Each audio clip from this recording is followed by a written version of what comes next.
رسوا ذلیل نہیں ہوگا، لیکن تمام ذلت، تمام رسوائی اعلانیہ طور پر کسی کی تحقیر اگر ہوگی تو وہ کفار ہوں گے جنہوں نے اللہ تعالیٰ کی وحدانیت کا دنیا میں کبھی بھی اقرار نہیں کیا ہوگا یا ہمارے نبی کی رسالت کا انکار کیا ہوگا، وہ ہلاک و برباد ہو جائیں گے۔ اور ان کفار کے بارے میں اللہ نے ارشاد فرمایا کہ الذین تتوفاہم الملائکۃ ظالمی انفسہم، وہ کفار وہ کہ وفات دیتے ہیں انہیں فرشتے یا ان کی جان نکالتے ہیں اس طرح یا اس حالت میں کہ یہ کافر ظالمی انفسہم اپنی جانوں پر ظلم کرنے والے تھے، یعنی جو کافر اپنے کفر پہ ڈٹا رہا تو پھر وہ کفر کی حالت میں دنیا سے رخصت ہوتا ہے اور فرشتے اس حال میں یا اس حالت میں ان کی روح نکالتے ہیں کہ وہ کفار اپنی جانوں پر ظلم کرنے والے ہوتے ہیں۔ فَأَلْقَوُا السَّلَمَ، اب وہ صلح کرنے کی کوشش کریں گے، اب وہ سلامتی حاصل کرنے کی کوشش کریں گے، مَا كُنَّا نَعْمَلُ مِن سُوءٍ، کہ ہم تو کچھ برائی نہ کرتے تھے، گویا کہ مطلب وہاں پر پھر وہ صلح کرنے کی کوشش کریں گے، ہم تو کوئی برائی نہیں کرتے تھے، انکار کرنے کی کوشش کریں گے، بلا خبر ہاں کیوں نہیں، ان اللہ علیم بما کنتم تعملون، کہ بے شک اللہ تبارک و تعالی جانتا ہے اس کو جو کچھ تم کرتے تھے۔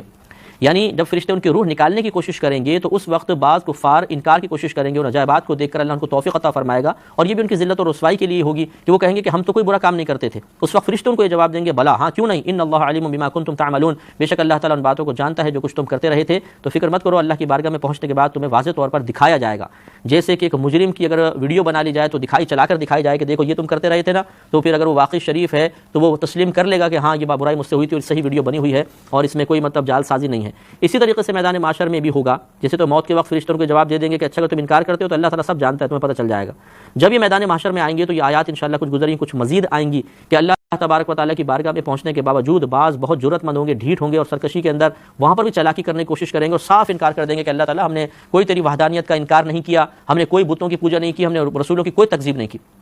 اس وقت اللہ تبارک و تعالیٰ ان کی زبانوں کو بند فرما دے گا اور ان کے اعضاء کو حکم دے گا کہ وہ بولیں، تو ان کی آنکھ بولے گی جو کچھ انہوں نے برا دیکھا، ان کے زبان خود بخود گواہی دے گی جو اس نے زبان سے گناہ کیے، ان کے ہاتھ گواہی دیں گے، پیر گواہی دیں گے، ان کی شرمگاہیں گواہی دیں گی اور یہ بتائیں گی کہ ہاں ہم سے کیا کیا اس نے گناہ کیے تھے، لیکن یہ صرف کافر کے ساتھ خاص ہوگا، مسلمان کی کوئی ایسی رسوائی نہیں ہوگی۔ لہذا گزارش یہ ہے میری بعض مطلب دین کا کام کرنے والوں سے یا جو مطلب لوگوں کو برائی سے روکنے کی کوشش کرتے ہیں لیکن اتنا علم نہیں رکھتے ہیں، وہ بعض اوقات مسلمانوں کو ڈرانے کے لیے یہ واقعات بیان کر دیتے ہیں کہ ذرا ہوشیار رہیے گا مسلمانوں، ایسا نہ ہو کہ آپ گناہ کریں تو اللہ تعالیٰ بروز قیامت آپ کی زبان بند کر دے گا اور آپ کے اعضاء گواہی دیں گے۔ یہ بالکل غلط ہے، قرآن اس کے خلاف ہے، حدیث کا کوئی ایسا مضمون موجود نہیں کہ مسلمان کے ساتھ یہ معاملہ ذلت ہوگا، ایسا نہیں ہوگا، مسلمان کے ساتھ نہیں ہوگا، نہ مسلمان یہ جرت کرے گا کہ وہ اللہ کی بارگاہ میں جانے کے بعد کسی چیز کا انکار کرے، یہ کافر ہوں گے۔ جو قرآن سے یہ آیات سے ثابت ہے کہ کافر وہاں پہ انکار کرے گا اور اللہ تعالیٰ اس کی زبان پہ لگام چڑھا دے گا اور اس کے جسمانی اعضاء خود اس کے خلاف گواہی دیں گے اور اب اس کے پاس کوئی جائے فرار نہیں ہوگی، کوئی راہ فرار نہیں ہوگی، کوئی مقام فرار نہیں ہوگا، تو اس کا ٹھکانہ پھر جہنم ہوگا۔ لہٰذا لوگوں کو ڈرانے کے لیے اگرچہ مقصد نیکی ہوتا ہے کہ چلے جی ان کو ہم دین کی طرف مائل کریں، گناہ سے روکیں،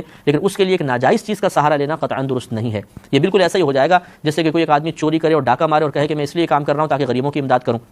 تو غریبوں کی امداد کرنے کے لیے ناجائز سہارا کیوں تلاش کر رہے ہیں؟ اسی طرح اللہ کی بارگاہ کی طرف مائل کرنے کے لیے غلط کام کیوں کرتے ہیں، ناجائز کام کیوں کریں؟ ہم قرآن پاک کی آیات کے مضامین کے مقصود کیوں بدلیں؟ اسی طرح بعض مطلب جھوٹی حدیثیں جو موضوع حدیث کہلاتی ہے اس کی تحقیق کیے بغیر وہ لوگوں کو سناتے ہیں تاکہ یہ عمل کی طرف مائل ہوں، کثرت عبادت کی طرف مائل ہوں، ان کے دل میں خوف خدا بیدار ہو جائے، اللہ کے عذاب سے ڈریں۔ مقصد بہت اچھا ہے لیکن اس کے لیے جو چیز استعمال کر رہے ہیں وہ انتہائی خطرناک ہے، اس لیے کہ نبی کریم صلی اللہ علیہ وسلم نے ارشاد فرمایا کہ جو مجھ پر جان بوجھ کر جھوٹ باندھے وہ اپنا ٹھکانہ جہنم میں بنا لے۔ تو آپ خود سوچئے، یہ مطلق حدیث ہے، اس میں کوئی قید نہیں ہے کہ تم اچھے ارادے سے نبی پر جھوٹ باندھو گے تو جہنم میں نہیں جاؤ گے اور برے ارادے سے جھوٹ باندھو گے تو جہنم میں چلے جاؤ گے، کوئی تخصیص نہیں ہے، کوئی کنڈیشن نہیں ہے، لہٰذا یہ ہر صورت کو شامل ہوگا۔ آپ چاہے ترغیب دینے کے لیے اس طرح جھوٹی حدیث وضع کریں،